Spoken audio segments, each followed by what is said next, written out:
Hi, it's Steve with Coin Stuff I Like, bringing you another episode of Carson City Stuff I Like, and this time it's on the 1880 cc Morgan dollars.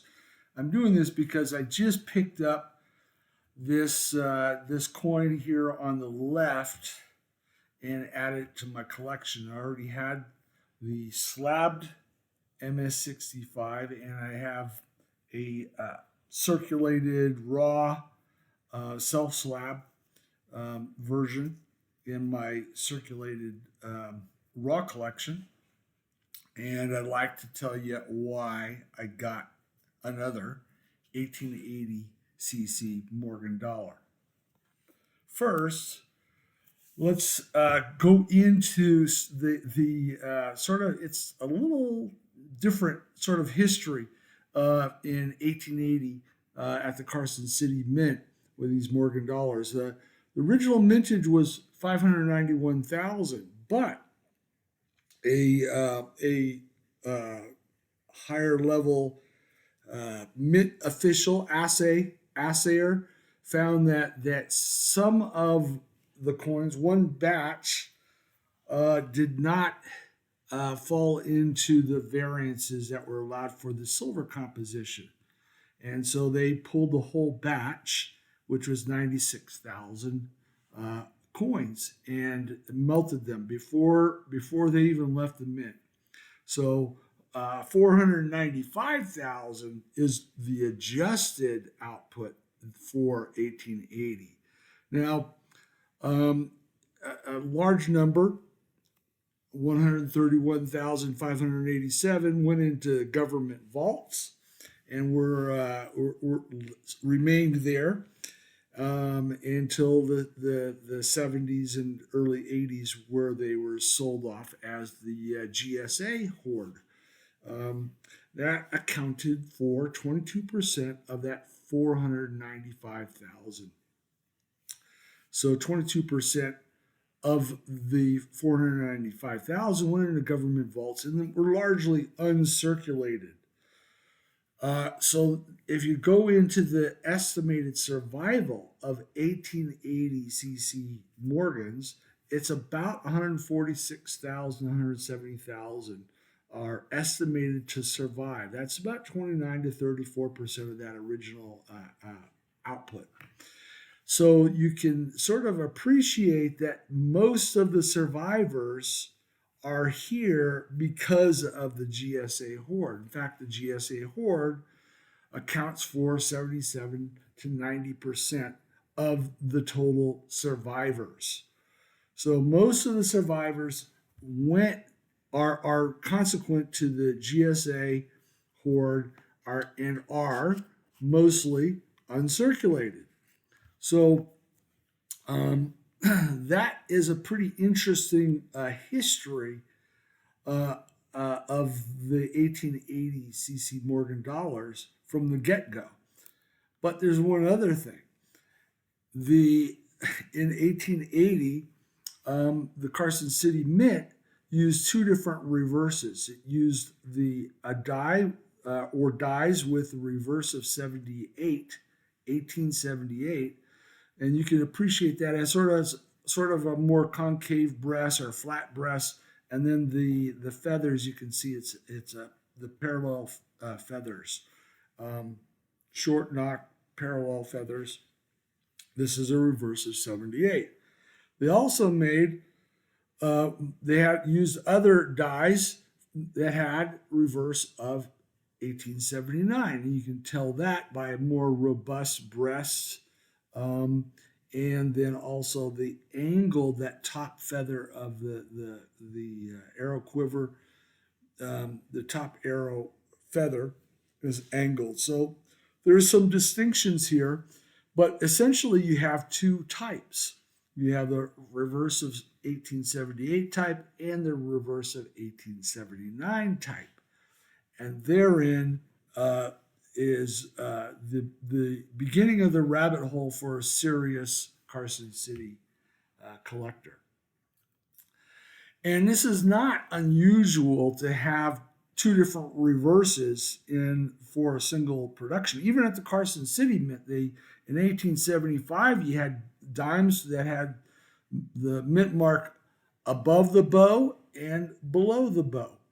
And prior to that, in 1873 at Carson City Mint, they had with arrows and without arrows for the dimes, quarters, and halves.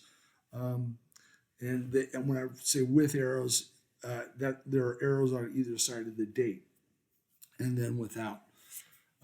So it's not unheard of, and even in modern times, for example, the Ike dollar.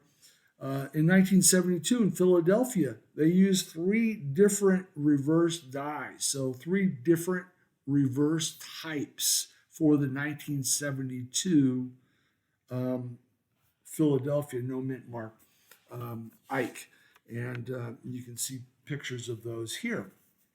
So it's not unheard of to have an issue with basically the same obverse, but has two different reverse types, and that's what happened here. Now, if you read Rusty Go's book, he writes that pretty much every 1880 CC Morgan is a variety. Now, these are not varieties, or these are types. The reverse of 78 and reverse of 79, but you when you get to the looking at the dies, there are pretty much everything is a unique variety, every coin. So let's go back here and talk about these two types, this reverse of 78, reverse of 79, that were used in 1880 CC Morgans. So if you look at that original estimated survival rate of 1880 CC Morgans, and you break it down into reverse of 78, reverse of 79, there are less than 15,000 survivors with an 1878 reverse. Most of them there are uncirculated, and that has to do with the GSA hoard. And you can see it's probably quite challenging to get a reverse of 78 in a circulated form or circulated condition. The 1879 is more predominant. That reverse is more predominant in the 1880 CC production, and there are maybe less than 155,000 total when you combine circulated and uncirculated. And again, the circulated, it's going to be easier to find a circulated reverse of 1879 than uncirculated, or I'm sorry, I reverse that. It's going to be easier to find an uncirculated than a circulated because of the GSA hoard. So there are two types, and that sort of creates a scenario for a serious collector where they are going to want to collect both. And as we just went over, this one's a little bit harder to come by. They're not as common, and they'll be harder to come by. And this is the one that I just added to my collection, is a reverse of 78, which I'll show you in just a few moments. Come back to this slide. Once you get in past that reverse of 78, reverse of 79, you start looking at your coin, you'll see that there are pretty much every VAM, every die pair involves a overdate. All right, there's a bunch of 8/7s. There's an 80/79, and even this one, I'll show you this in a moment. But I suspect that this is an overdate as well. So you have two different reverse types, and then the obverse, the obverses all have overdates. All right. Now the other thing about these 1880 cc Morgans is that there are three top 100, three of them, three different VAMs appear in the top 100 Morgan VAM list. One appears in the hit list 40, and there's also one that is on the super Clash Die or Super CD list from the Elite Clash Morgan Dollars. So this year produced quite a number of top 100, hit list 40, and even the Elite Super CDs. On this slide, I have red stars are all reverse of 78. So again, there are fewer dies used, there is fewer produced, and that is borne out by the survivors, the survival estimates. But these are the reverse of 78, and this and all the others are reverse of 79. All right. So to take it one step further, all three of these, the VAM 8, VAM 9, both use the same obverse die as VAM 7. They just have different reverses. All right, they're different reverse pairs. So you can see this one here, VAM 7, is a reverse of 78. VAM 7 and 7A. They have a reverse of 78. The VAM 8 and VAM 9 have reverse of 79. But they all have the same obverse. So talk about rabbit holes. This gets there if you're really collecting it to that degree, but I'm not. But at least as a more serious Carson City collector, I want to have a reverse of 78, reverse of 79 in my collection. So when you think about it, okay, there are reverses 78, reverses 79, and then all the obverses seem to have overdates, meaning they used 79 obverse dies and they just touched them up and abraded off the 7 and 9 as best they can and put in the 80 overdate. So why is that? Well, there is no known reason why, but here's some conjecture. In 1879,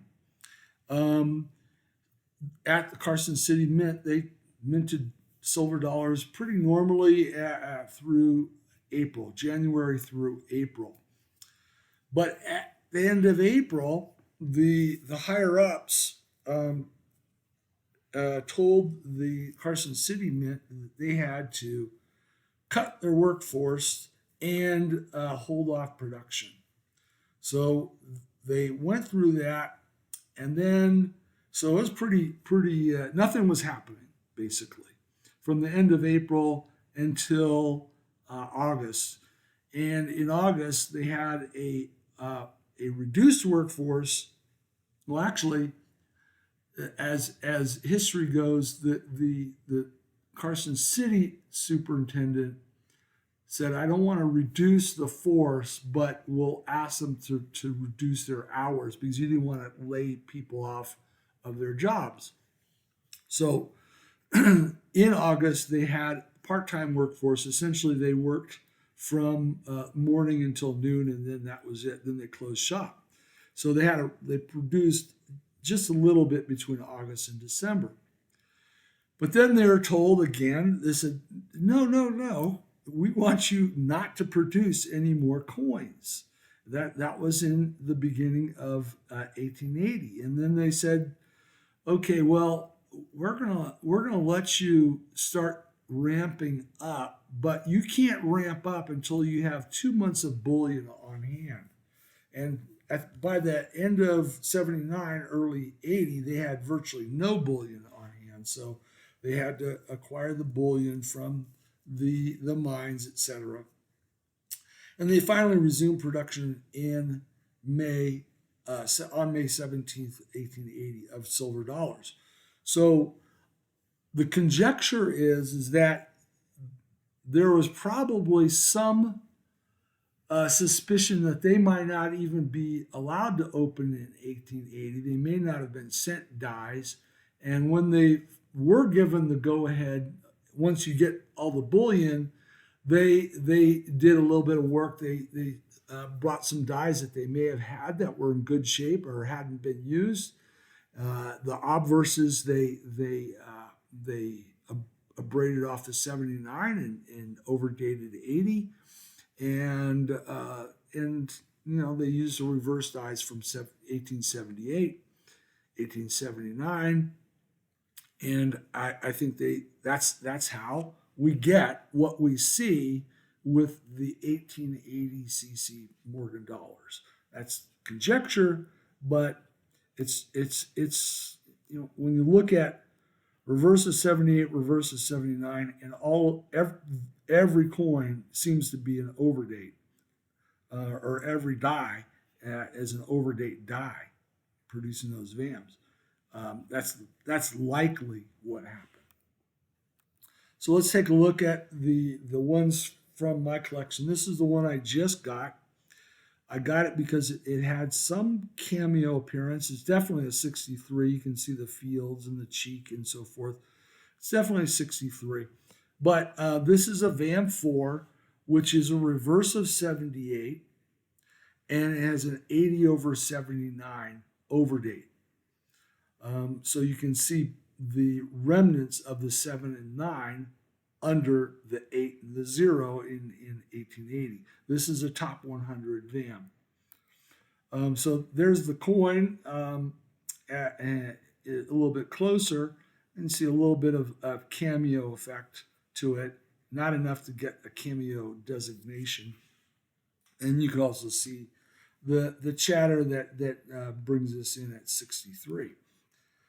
But let's take a look at, this is the true views, by the way. Again, you can appreciate a little bit of the cameo effect in these true views better than my own photos.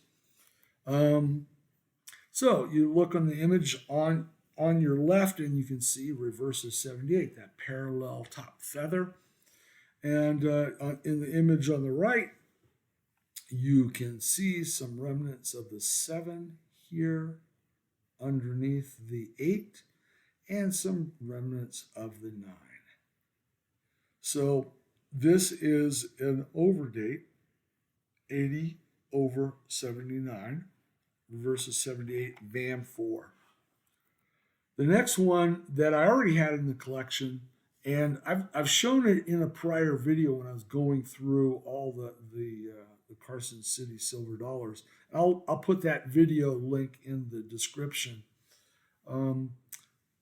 I've shown this before, but I'm going to show it in a little bit more detail, spend a little bit more time on it. This is a VAM 8. So this has a reverse of 1879. So now my collection has an 1880 cc that has both a reverse of 78 and a reverse of 79 types. This one is an overdate, 8 over 7. All right, 8 over 7. And this also is the same obverse die as the VAM 7. Remember, VAM 7 has a reverse of 78. This one has a reverse of 79, but they use the same obverse dies. VAM 7 also is an 8 over 7 overdate. And VAM 7 is a top 100 VAM. But this one is not a VAM 7 because it has a reverse of 79. Now this one, compared to the other coin that I just showed you, does not have the same degree of cameo. It's a little bit cleaner, and it to me the luster pops a little bit more on this one. as you rotate it. This one, again, reverse of 79 because of that angled tail feather or arrow feather. And it has the residual of a 7 under here. Residual of a 7. So it's an 8/7. They clean this part up. They definitely use an 1879 die. They cleaned this one up well enough that it doesn't show, but the 7, there's still a little residual down here of the 7. So 8/7. This one also has other die identifiers on the reverse. This is again a reverse of 1879, but it identifies this as a VAM 8 because of the pitting here on the reverse near states and in God. There's pitting of the die, and there's also some gouges like this one that you see in the M of America. So the die markers allow you to identify this as a VAM 8 with reverse of 79, but it has the same obverse as VAM 7. And I've also showed this one when I did a video on my circulated raw self-slab Carson City Morgans. And I'll put that link down in the description of this video. We'll spend a little bit more time on this one as well. This is a VAM 3A, and it has a reverse of 79. I think this is an overdate, although it's not listed in VAM World as an overdate necessarily, but it does it's listed as a dash under 8. My suspicion is that this is also part of a residual 7. So my suspicion is that this is also an 8/7 and fits with all the other overdate VAMs that come out of 1880 CC. This one is a clash. Now this is a it's a maybe a VF details, VF 25, VF 30 details, probably cleaned in the past, and it's been beat up, it's been circulated, but this one, as I'll show you, this one you can still see the clash marks, and usually a circulated coin with some clashes, you lose those with circulation and rub. But this one here is VAM 3A is a super CD or super clash die, elite class Morgans. It's on that list. So here it is. You can see, it's beat up, it's circulated. But it's part of my circulated raw collection of CC Morgans. Not bad looking. The brightness to it leads me to believe that it probably was cleaned in the past, so it'll get details. But still a nice coin. I enjoy having this in the collection, especially because it's a VAM 3A. So here we again reverse of 79 because of the angled arrow feather, and you can see this one also has what's referred to in VAM World as the dash under the 8. I suspect that this is like that VAM 8 that I had. This is a residual of a 7, probably. That's conjecture, but I believe it is, and it fits that all the other 1880 CCs are overdate. So I think that is an overdate, but it's definitely the die identifier on the obverse. But the reverse, there's also a clash mark on the obverse here. So you can see clashed obverse right here, but the reverse is where the clash really appears prominent. And you can see it here. As we get closer images, you'll see it here, and then over here. So as you look at this, Liberty's head is upside down on the reverse, right? So the top of the head is down, and the bust is up, and this is part of the neck here. So we're going to go into that.